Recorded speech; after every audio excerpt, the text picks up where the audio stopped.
Vocês conseguiram olhar o material que eu passei na semana passada? Eu olhei. Respondeu ou não? Eu só respondi a de empreendedorismo, que eu não consegui nem a de ABD, nem a de LPG. Beleza. E Guilherme, conseguiu?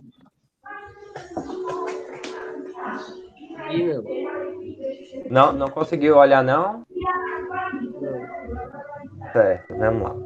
Então, já vai fazer essa terceira aula, tá? No caso que eu tinha passado o conteúdo para vocês, sobre o modelo entidade e relacionamento de forma estendida, tá? Com alguns conteúdos, algumas coisas a mais do que a gente já tinha visto em sala de aula, tá? A gente teve, acho que tivemos duas aulas ainda presencial sobre o assunto, depois não tivemos mais.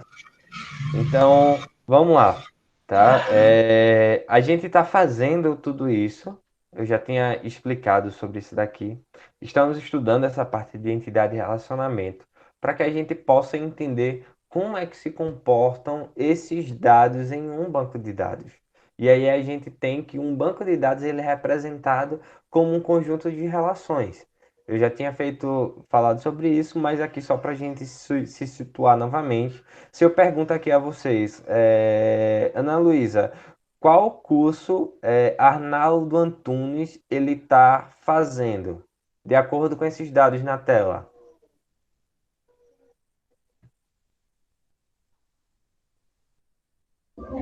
Esse curso, cadê? É. Filosofia. E qual curso Guilherme Lulu Santos está fazendo? Lulu Santos, música. Hum, por que é que você sabe que é música ou outro, ou filosofia, como foi falado agora?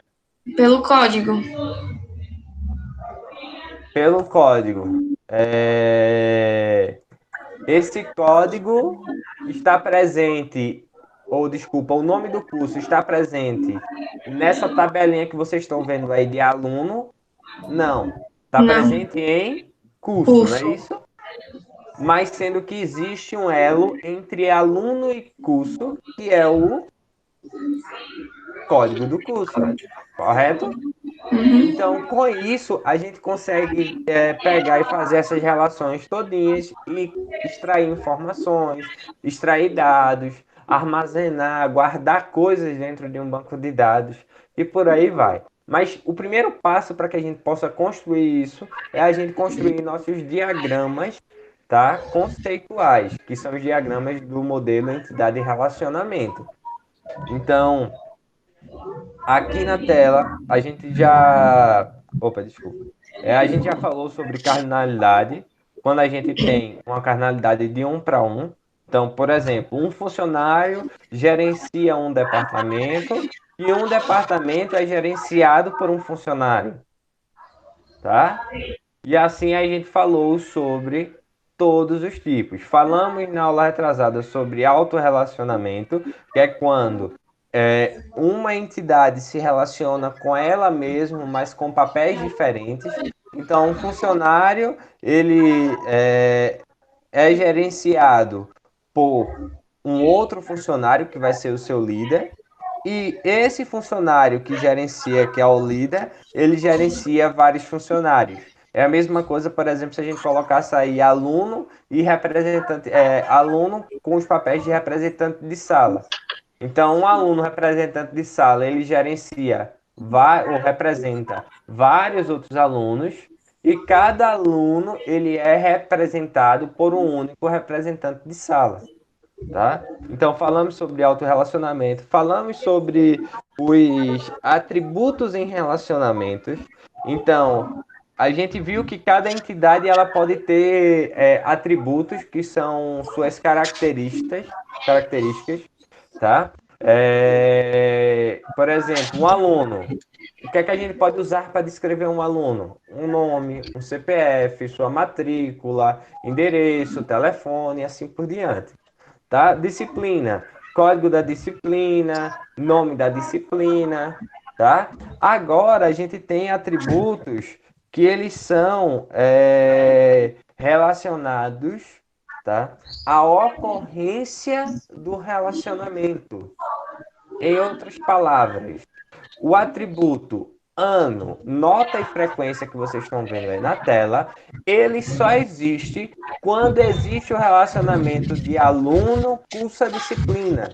Então, quando um aluno ele está cursando uma disciplina, a gente vai guardar qual é o ano, a nota e a frequência desse aluno.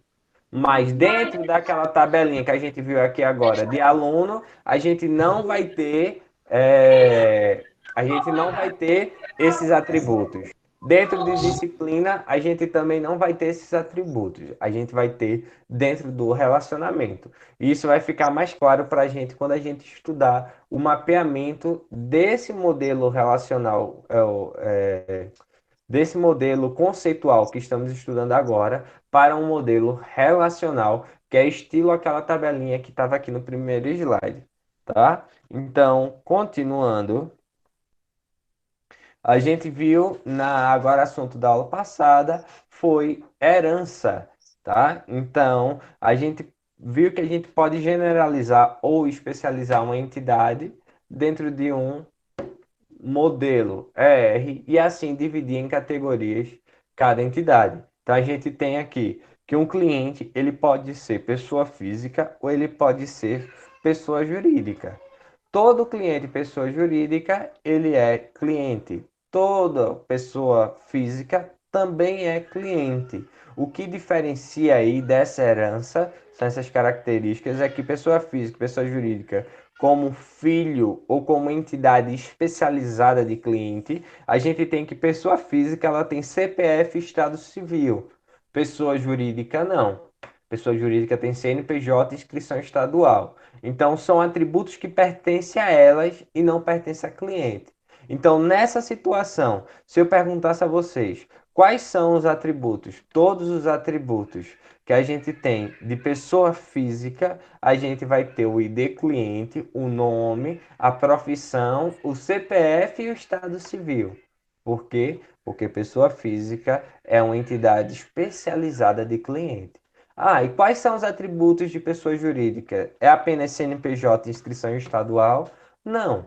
Os atributos de pessoa jurídica é ID cliente, nome, profissão, CNPJ, inscrição estadual.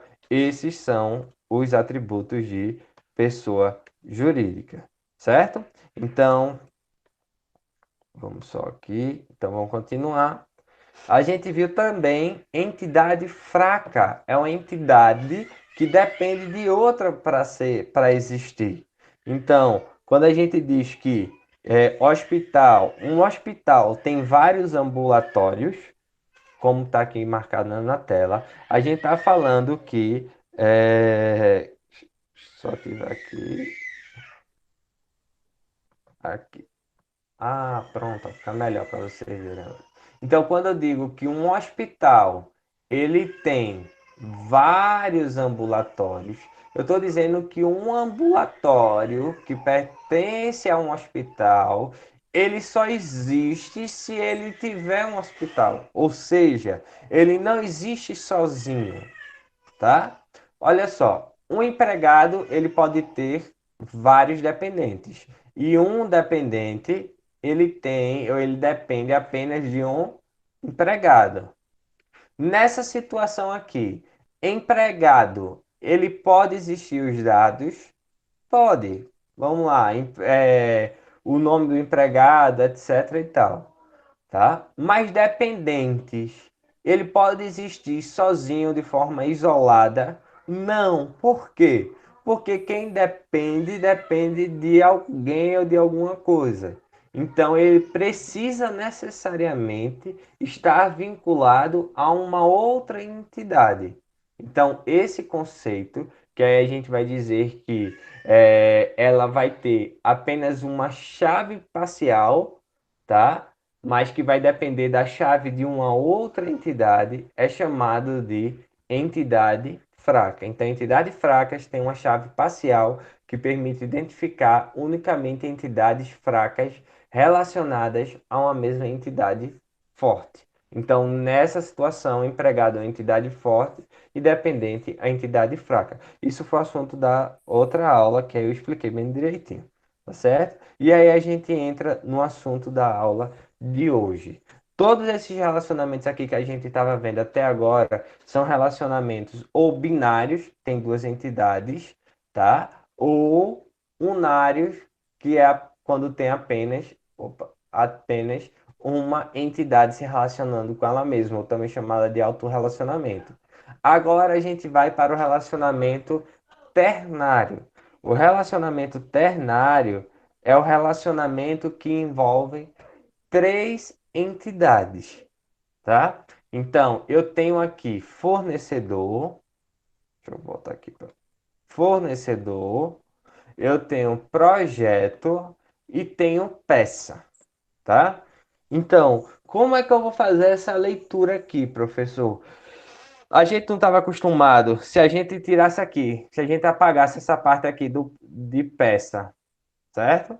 A gente não estava acostumado a dizer assim, olha, um fornecedor fornece vários projetos e um projeto é fornecido por um fornecedor. Não é assim? A leitura de cá para cá e depois a leitura daqui para lá. Não era assim que a gente estava fazendo? Agora a gente tem um relacionamento que ele é ternário. Então, a ocorrência de um registro ou a ocorrência de fornece, ela pede necessariamente uma instância de fornecedor, projeto e peça. Então, isso implica dizer que a leitura ela é diferente. Uma leitura binária ela não vai se equiparar a uma leitura de um relacionamento ternário. Então, como é que a gente vai fazer? Agora a gente vai. Oi? Então, agora a gente vai fazer o quê? A gente vai fazer essa leitura, ao invés de ser de uma entidade para outra, a gente vai fazer uma leitura de duplas. Então, a gente vai escolher desculpa. Duas entidades para poder definir qual é a cardinalidade da terceira. Então, aqui, eu vou pegar uma peça de um fornecedor, pode ser fornecido para quantos projetos? Vários projetos. Então, eu vou colocar o N aqui. E aí, esse um n que está aqui em fornecedor em peça, esqueçam, finjam que está apagada, tá? Porque aí a gente vai ter que fazer a leitura contrária agora. Vamos ter que fazer aqui. Pronto, então isso aqui não existe, isso aqui não existe. Por quê? Porque a leitura a gente faz desses dois para definir esse daqui. Então, como é que eu faço agora? Tá? Essa cardinalidade aqui, eu vou ter que pegar agora essa instância aqui, esses dois, para poder definir esse daqui. Como assim, professor? Então a gente vai agora uma peça dentro de um projeto é fornecida por quantos fornecedores? Uma peça dentro de um projeto, ela é fornecida por quantos fornecedores? Então a gente tem que uma peça ela vai ser fornecida para apenas um, tá certo? Então a gente vai estar fazendo isso sempre para todos. Aí agora, vamos supor que eu quero definir aqui, tá? Essa cardinalidade eu vou ter que pegar agora essa duplinha aqui. E aí eu vou pegar o seguinte, olha. Um fornecedor dentro de um projeto pode fornecer quantas peças? Várias peças. Então, eu vou vir aqui e vou colocar um N, tá certo? Então, aí dentro eu coloco essas leituras para que vocês possam tentar desvendar um pouquinho, tá, de como é feito essa leitura de um relacionamento ternário. E um relacionamento, se vamos supor, é difícil, muito difícil de ocorrer, mas vamos supor que um relacionamento fosse quaternário. Então, tivesse uma outra entidade aqui qualquer, tá? Então, se ele tivesse uma entidade aqui qualquer, a gente teria quatro entidades agora. Como é que a gente faria a leitura? A gente faria agora a leitura assim, ó. Pegaria as três entidades para poder definir aqui. E assim por diante, de três em três. Então, o relacionamento ternário, ele muitas vezes, a gente vai ver um próximo assunto na semana que vem, tá? Ele muitas vezes ele pode ser confundido com algumas outras formas de diagramar, tá certo? Ou possa ser que não fique tão claro para alguns entender que se trata de um relacionamento ternário. Mas todo o texto, todo o minimundo que vai falar sobre um relacionamento ternário, ele vai trazer justamente esse texto que eu estou colocando aí em cima, que é, ó, uma peça em um projeto é fornecido por um fornecedor. Então a gente tem que peça é uma entidade, projeto é uma entidade e fornecedor é uma entidade. Então a gente vai sempre ver é, que tem mais de uma entidade relacionada no mesmo texto. E com isso a gente vai possivelmente, ou mais facilmente, identificar que se trata de um relacionamento ternário. E aí a gente diagrama as entidades, a gente coloca essas entidades de acordo com o texto. Depois que coloca quais são os atributos dessas entidades, que o texto também vai dizer, e aí é que a gente começa a fazer as cardinalidades seguindo esse molde que eu estou falando para vocês, que vocês vão colocar as cardinalidades, tá? Seguindo as duplinhas. Então, eu vou escolher duas duplas e vou colocar a cardinalidade do terceiro. Mudo as duplas, coloco a cardinalidade do outro. E assim por diante. Tá certo? Vocês estão com dúvidas em relação a isso, a essa leitura, a essa diagramação?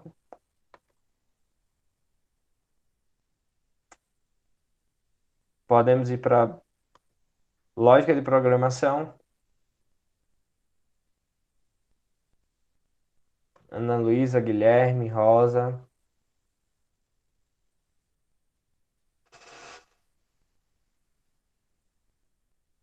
Beleza, então, pessoal.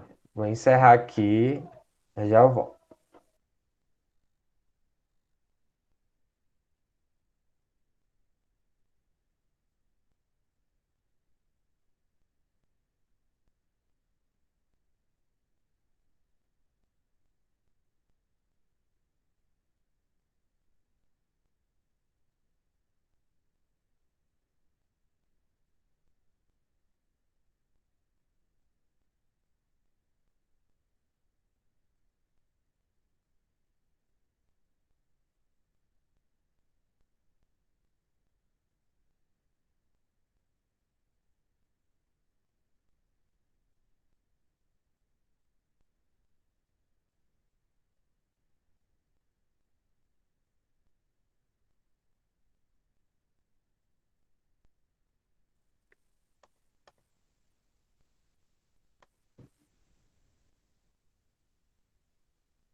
Pessoal, rapidinho, vou colocar aqui o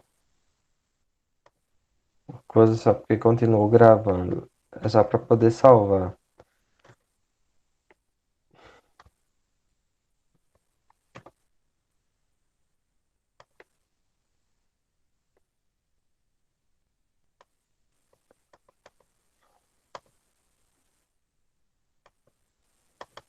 Um instante.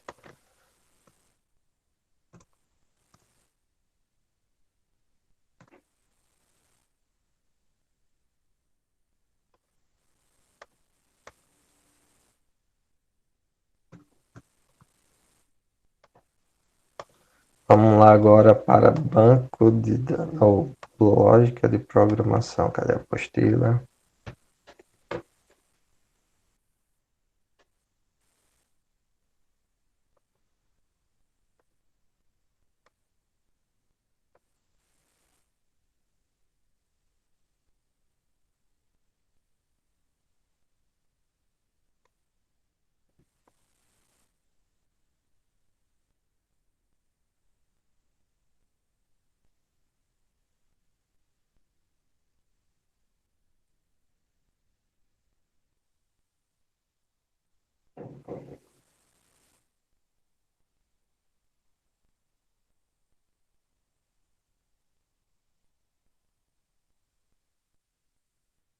Gente, deixa eu pedir uma coisa a vocês. Para todo mundo sair aí, a gente sai e entra de novo, porque continua gravando.